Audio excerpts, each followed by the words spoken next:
you might be able to tell, I've always loved fashion, and I don't discriminate.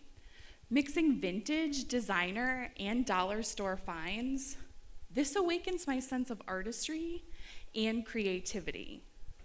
Style lets me reflect all the facets of myself. It's like putting on a costume for exactly who I need to be that day. If I'm headed into a business meeting, I want to look polished and professional to prove I can be a real boss lady. But that night, I might toss on an old leather jacket, reliving the days of my very slightly rebellious youth. Whether we like it or not, we're all judged on how we look. And I find it so empowering to be in front of this judgment, taking ownership of my image and perception. I want my clothes to speak volumes about me the minute I walk into a room. And so it might seem backwards, but a great ensemble allows me to build confidence from the outside in. But as an ardent feminist and huge environmentalist, my relationship to the fashion industry is pretty complicated. Let's go back to 2013. That's when I found myself losing it in a dressing room, like audibly sobbing for the entire store to hear. It was a few months after the Sabre building collapse. This was when an 8-story garment factory in Bangladesh crumbled, killing and injuring hundreds of women. The news had just broke that this devastation was mostly avoidable, that these multi-million-dollar fashion brands had actually just ignored the cracks in the walls, choosing profit over protecting people. And so there I was, contemplating birthday dresses to buy. These dresses were very likely made in the same types of factories, places that are intentionally chosen for their lack of social and environmental regulations. I could no longer ignore this dark truth about the fashion industry. Our mass-produced clothing, whether it's discount or high-end, is made in a system of virtually no transparency. Greed has created our current system of fast fashion. For those of you that don't know, fast fashion is the production of clothing at super fast speeds, cheaper and quicker than ever before in history.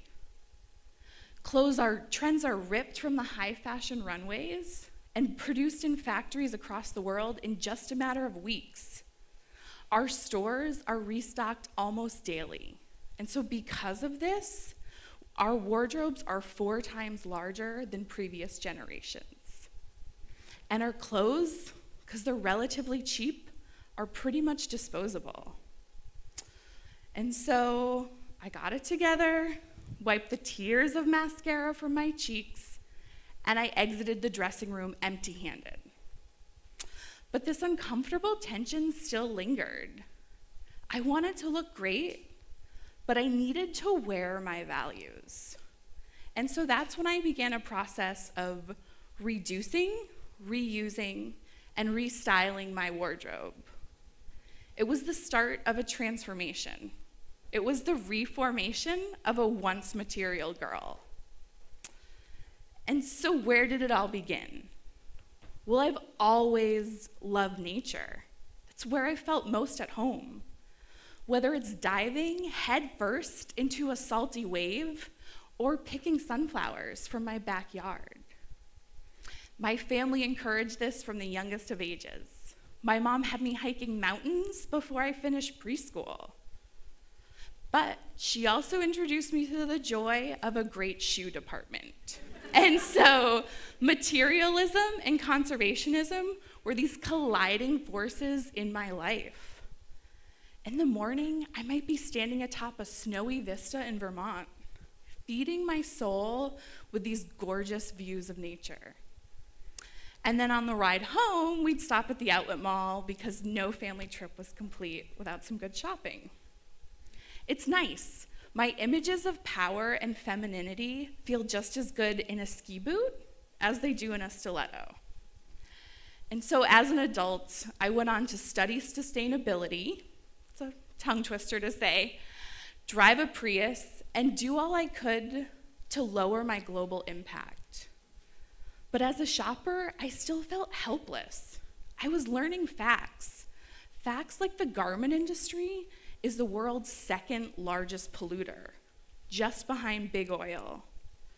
This ocean that I love to swim in so much, 20% of the chemicals in there are actually due to textile production. And there's areas in China where the river is so contaminated, it's been turned bright hot pink due to runoff from factory dye. And let's take a minute to note that the issues with fashion are totally magnified by how much we're buying.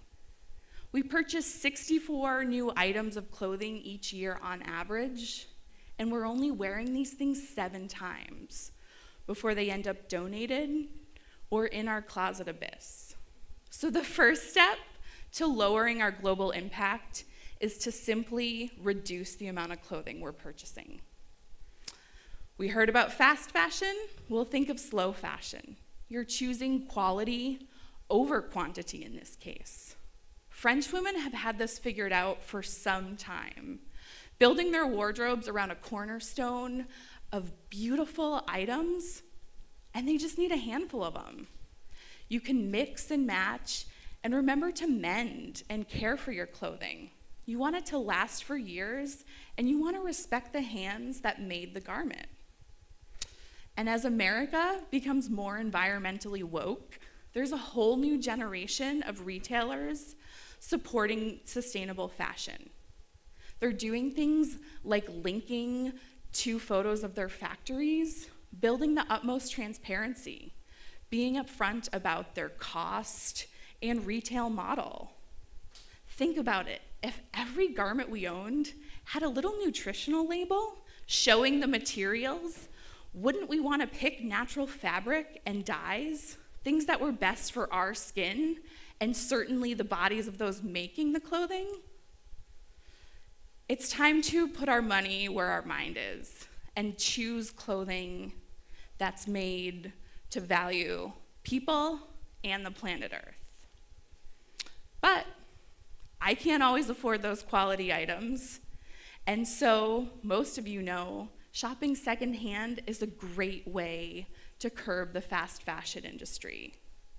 There's a special joy when you find a one-of-a-kind piece at the thrift store, and because we buy so much more, consignment stores have items that are newer than ever. There's this rotation of items, often still with tags, so it's definitely not those cast-offs from your grandma's closet. But I'm going to introduce you to another complication, which is that only 10% of the clothing that we give to thrift stores is actually sold in store.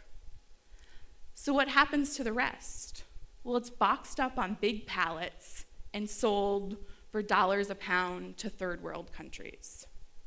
And we've done a great job at making sure the world is clothed. There's not a single place on this globe that's clothing insecure. This means if we stopped the sewing machines and didn't produce a stitch for the next several years, no one would go naked. I mean, unless they really wanted to. And so we need to think, when we dump our unwanted items into small growing economies, this can really hurt their local textile market. We want to preserve their traditions of craft and design and respect the history behind it. There's actually a list of 13 countries that are banning the importation of used Western clothing. So I hope these facts don't cause anybody to cry the next time they're in the Goodwill dressing room. There is still a lot of ways to donate your clothing more efficiently. Think about giving directly to your community, local homeless shelters or Dress for Success chapters. And for me, my favorite way is to host a clothing swap.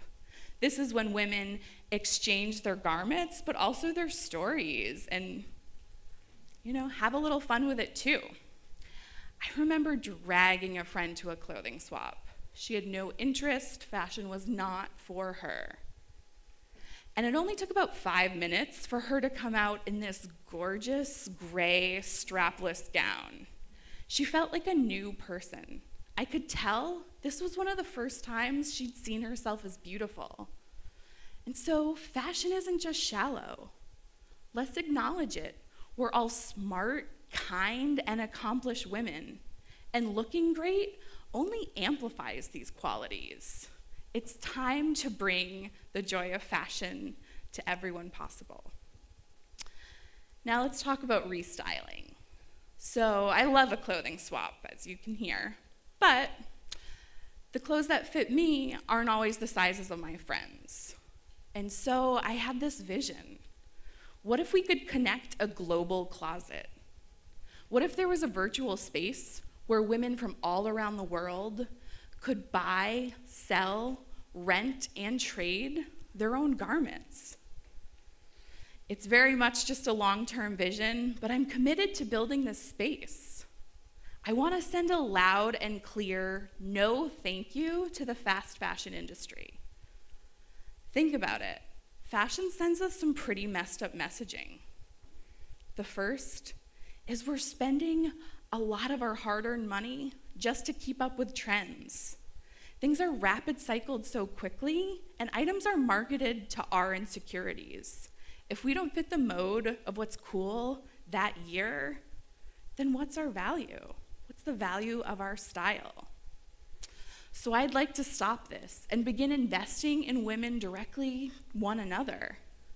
If we buy and sell from each other, how could that impact, our economy?